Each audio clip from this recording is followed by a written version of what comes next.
लगा दो।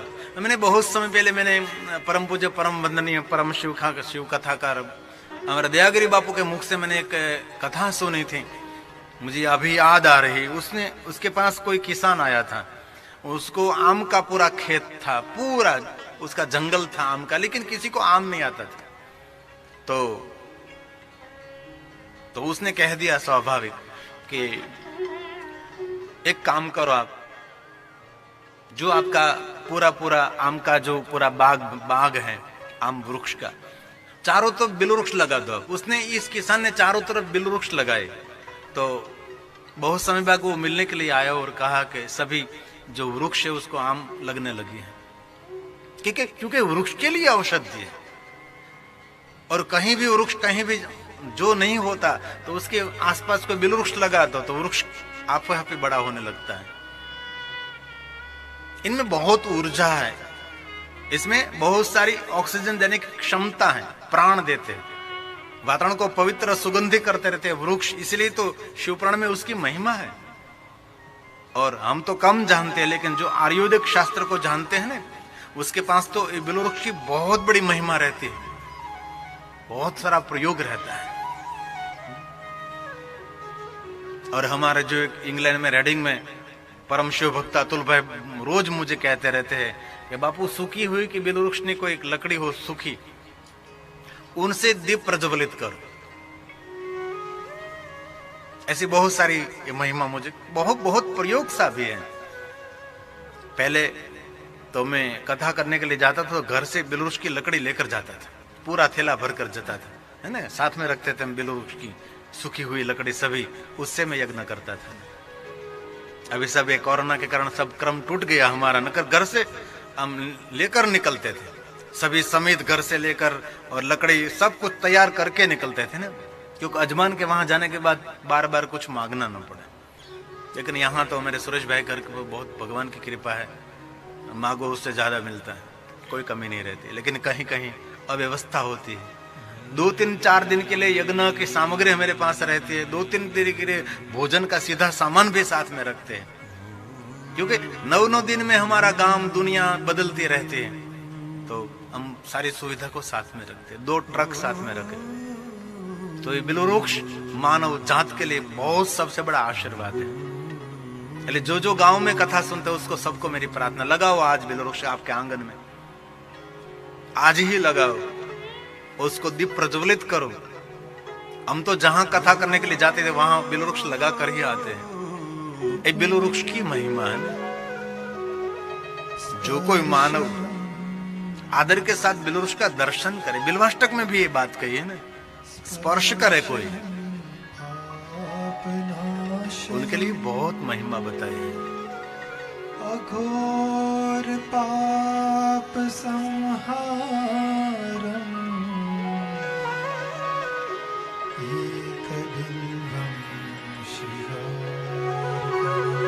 कोई सामान्य पाप नहीं, कोई छोटे छोटे पाप नहीं, अघोर पाप।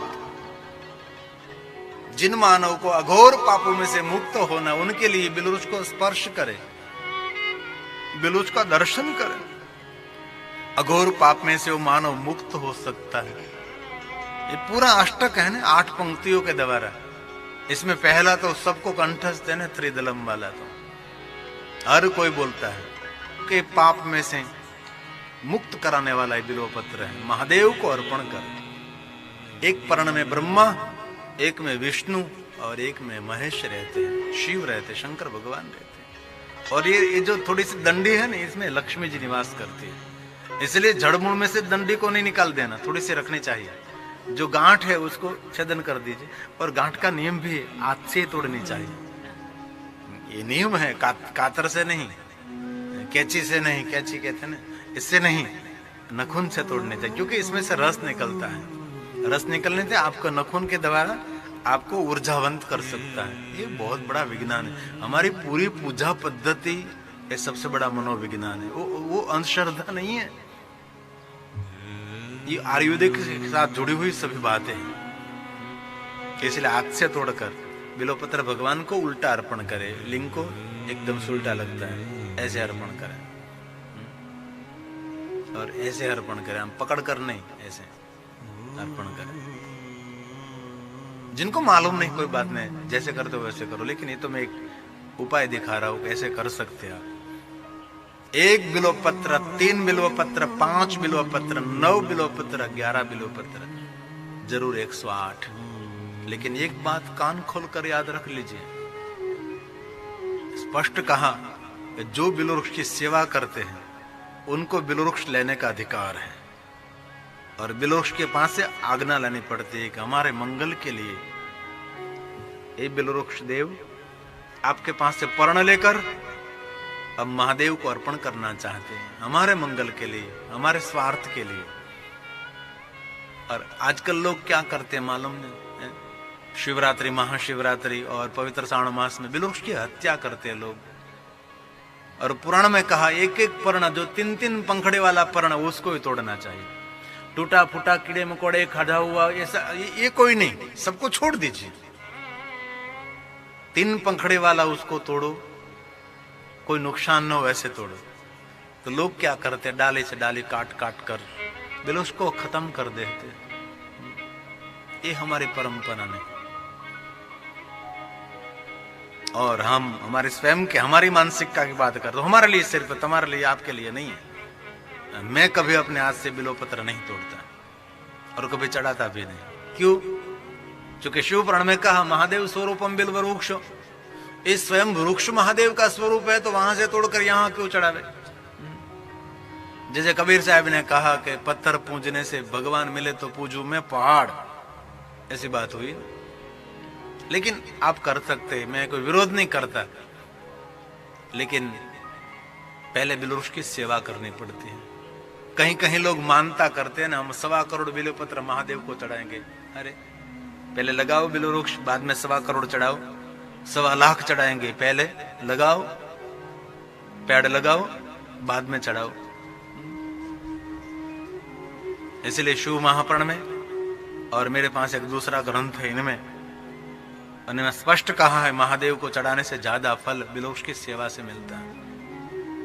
उन्होंने स्पष्ट कहा कि जिनके आंगन में बिल्व वृक्ष होगा उनके परिवार में धीरे धीरे श्री की वृद्धि होगी। श्री मतलब पैसा ही नहीं, श्री मतलब कीर्ति, आरोग्य, सब कुछ, मति बुद्धि, सब कुछ उनकी वृद्धि होगी। इसलिए 4 दिशाओं में लगा सकते हैं, अरे घर के बीच भी लगा सकते हैं। हम गए थे राजकोट में, पटेल समाज का अग्रणी खोड़ियार धाम का जो नरेश भाई पटेल, उसके निवास स्थान पर मैं गया था, तो उसने घर के अंदर बिल्व वृक्ष है और खुला रखा है, बीच में घर, नीचे शिवलिंग स्थापित किया, घर के अंदर बंगले, बहुत बड़ा बंगला उसके अंदर। और मुझे पहले वहां ले गए, ये बिल्व वृक्ष, शिव जी यहाँ भी रहते हैं। और एक कोने में सुंदर तबले पड़े थे, एक कोने में हारमोनियम पड़ा था। एक मानसिक इफेक्ट होती है ना, क्योंकि ये वाद्य को देखने तो मन में कुछ तरंग होती है। आप कुछ भी वाद्य को देखने तो संगीत बजाना नहीं पड़ता, संगीत दिमाग में शुरू हो जाता है, ये इफेक्ट होती है उसकी एक। इसलिए कई लोग घर में कोई बजाते नहीं लेकिन रखते हैं। क्यों रखते हैं? उसको देखने मात्र से आनंद मिलता है ना, देखने मात्र से आनंद मिलता है। तो इंस्ट्रूमेंट देखने मात्र से आनंद मिलता है, तो सुनने से तो क्या आनंद नहीं मिलता, सब कुछ मिलता है।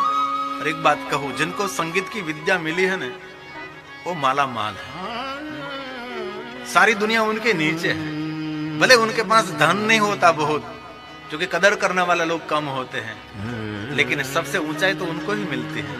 कभी सुना श्रोता ऊपर बैठे और संगीतकार नीचा बैठा, संगीतकार हमेशा ऊपर बैठता है। इसलिए संगीत महादेव की भेंट है। कभी भी बिल्व वृक्ष के पास से कोई पत्र लेने के लिए जाओ तो अछिद्रे कोमल शोभे, कोई कीड़े मकोड़े ने खाया ना हो ऐसा ही पत्र लेना चाहिए। ये मैं नहीं कह रहा, ये अष्टक कह रहा है, त्रिशाख है, जो बिल्वाष्टक का दूसरा स्तोत्र है। त्रिशाख बिल्व पत्रेष्व अचित्रे कोमले शुभे। जो पत्ते कोई छिद्र नहीं है, जो कीड़े मकोड़े ने खाया नहीं वही लेना चाहिए, बाकी छोड़ देना चाहिए। ये बिल्वाष्टक बोल रहा है। शिव पूजा करिष्यामि एक बिल्व शिवार्पणम्। एक बात याद रखिए, बिल्व अर्पण में ऐसे भी बोल सकते हो, ये हमने जोड़ा है, कहीं है कहीं नहीं है। अखंड एक एक बिल्व शिवार्पणम्। हमने अष्टक में देखा है तो एक नहीं है, सिर्फ लिखा है बिल्व पत्र शिवार्पणम।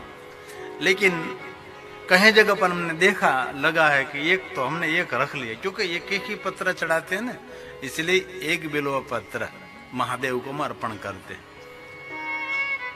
तो कभी अवसर मिले तो जरूर भगवान महादेव को बिल्व पत्रों से पूजा करें। और मैंने बहुत बार कहा है, शांति, संपत्ति और संतान, त्रिवस्तु और तापत्रयहर, यह बिल्व पत्र आदि व्याधि और उपाधि तीनों में से मुक्ति देने वाला पत्र ये बिल्व पत्र है, इसलिए महादेव को चढ़ाते हैं। किसी ने मुझे पूछा है कि ये बिला महादेव को अर्पण कर सकते हैं? क्यों नहीं, आप अर्पण कर सकते हैं, लेकिन लिंग और पीठ को अर्पण कर दिया बिल्व फल, तो ये बिल्व फल शालिग्राम भगवान को स्पर्श कराना पड़ता है। जो लिंग और पीठ से आपने बिल्व फल अर्पण किया तो ये आप कोई भी व्यक्ति ले सकता है, खा सकता है, इसमें से प्रसाद बन सकता है। ये औषधि है जो अभी ये पूरे वृक्ष में लगे हैं ना फल, उनको श्रीफल भी कहा जाता है और उसको बिल्व फल भी कहा जाता है। उनकी बहुत महिमा है।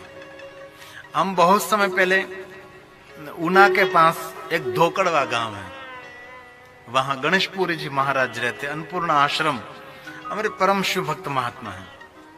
और उनके वहां में बहुत समय पहले गया था, तो उसने स्वयं ने रसोई बनाई, महात्मा जी ने, हमारे बापू ने ही रसोई बनाई, गणेशपुरी बापू ने स्वयं ने रसोई बनाई।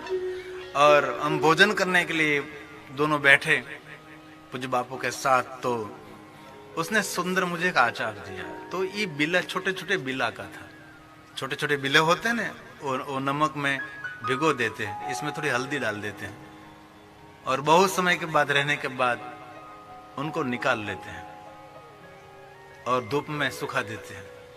इतना सुंदर था, जैसे जो हम गुजराती में छोटे छोटे आम होते उनको खाकठी कहते हैं, ऐसा कुछ स्वाद था उनका। ये मानव जात के लिए सभी रोग के शत्रु इनको कहते हैं बिल्व फल। आयुर्वेद में तो बहुत सारे प्रयोग दिखाए कि जिनको बहुत क्रोध आता है वो ताम्र पात्र में शाम को बिल्व पत्र अंदर पानी के साथ रख दे और सुबह में ये पानी पीवे, ऐसे तो बहुत सारे प्रयोग। इसमें बहुत सारी फुडली फुडली होती तो बिल्व पत्र का मलम बनाकर लगावे, ऐसे बहुत सारे प्रयोग। ये मैं नहीं कहता, ये तो मैंने सुना है, इसलिए मैं कहूँ और आप करने लगो ऐसा भी नहीं। ये मैं आपको एक सूचन एक देना चाहता हूँ, भाई ये ऐसा हो सकता है। जो आयुर्वेद है उनके अंदर बहुत महिमा ये बिल्व वृक्ष की है, बिल्व पत्र की है। इसलिए कौन चढ़ा सकता है बिल्व पत्र? जिस व्यक्ति ने बिल्व वृक्ष की सेवा की है वो अधिकारी है। कभी जिसने बिल्व वृक्ष को जल अर्पण नहीं किया, जीवन में एक बिल्व वृक्ष नहीं लगाया और अपनी बढ़ाई के लिए बिल्व पत्र भगवान को अर्पण करने लगे, ठीक है कोई बात नहीं, करो, लेकिन पहला आप लगाओ, उनकी सेवा करो। हमने जो पूरा बिल्व वृक्ष का जंगल बनाया है वहां बहुत लोग आते हैं। हमने संकल्प किया है भगवान महादेव को 1.25 करोड़ बिल्व पत्र अर्पण करना है, इसलिए हम बिल्व पत्र लेने के लिए आए हैं। एक रात पूरी जागकर पानी पिलाओ, मालूम पड़े कैसे रात जंगल में बीतती है। एक तरफ शेर गर्जना करता है, एक तरफ जंगल है, घनघोर अंधेरा है, इनमें बिल्व वृक्ष को हम पानी पिलाते हैं रात में। एक एक वृक्ष को बड़ा किया है, जैसे बच्चे को बड़ा करते वैसे संभाल कर वृक्ष को बड़ा किया है। लोग आ जाते हैं, कहीं लोग तो स्पेशल बिल्ला लेने के लिए आते हैं। बिलाजू, हवन करना है। जो हवन में आहुति देते हैं ना बिलोफल की, इसलिए लोग आते हैं। ये आयुर्वेदिक औषधि, पहले आप कुछ करो, बाद में कहीं जाओ। और एक बात बहुत याद रखना, किसी के भी घर जाओ, कुछ कभी मांगना नहीं चाहिए। कहीं लोग मेहमान आते तो क्या करते मालूम, आपके घर मेहमान आए तो कोई फूल झाड़ देख लिया, कोई ऐसा कोई छोड़ देख लिया, तो वो हमको ले जाना चाहिए, उसकी डाली एक काट दो। तो रोज एक एक मेहमान डाले काटे काटे ले जाए तो खत्म थे ना। ऐसे लोग होते हैं। चाके श्रेष्ठ લીમડો લીમડાનો તો ભાળોનો મૂકે, દાતન કરવા લઈ જાય। આ કઢી લીમડો તો હા, બહુ સાચી વાત છે, બહુ સાચી વાત છે। કઢી લીમડો, मीठी मीठे नीम के पत्ते होते हैं, उसके आंगन में कभी नहीं लगाता, लेकिन दूसरे आंगन में वहां लेने के लिए रोज जाता है। आप खुद लगाओ। हम विदेश में जाते हैं ना, तो हमारे भारतीय लोग हैं, उनके हर घर के अंदर नीम के पेड़ होते, घर के अंदर गमले में रखते, खिड़की बहुत जतन करते हैं लोग। पीपल, वटवृक्ष छोटे छोटे गमले में रखते हैं, उनकी पूजा करते हैं, प्रणाम करते हैं। और विदेश में रहने वाले लोगों को मैंने देखा है, बहुत आध्यात्मिक रहते हैं। उसके मंदिर देखो, घर के मंदिर देखो, उनका जो बड़ा मंदिर है सब समाज का, सनातन हिंदू टेम्पल, इनको देखो, सुरक्षा व्यवस्था, साफ सफाई बहुत सुंदर रहती है।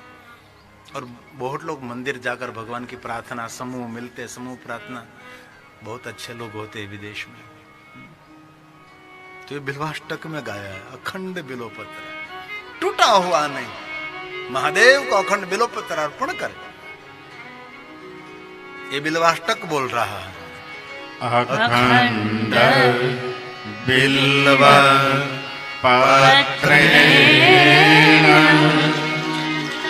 पूजिते नंदिकेश्वर। भगवान महादेव का गण है, जो निरंतर भगवान महादेव के साथ रहने वाला, ये भगवान नंदिकेश्वर है। जो शिलाद मुनि के पुत्र, जो अयोनिज हैं, जन्म मृत्यु से परे हैं, समझो दूसरा शंकर भी माना जाता है, ये नंदीकेश्वर भगवान है।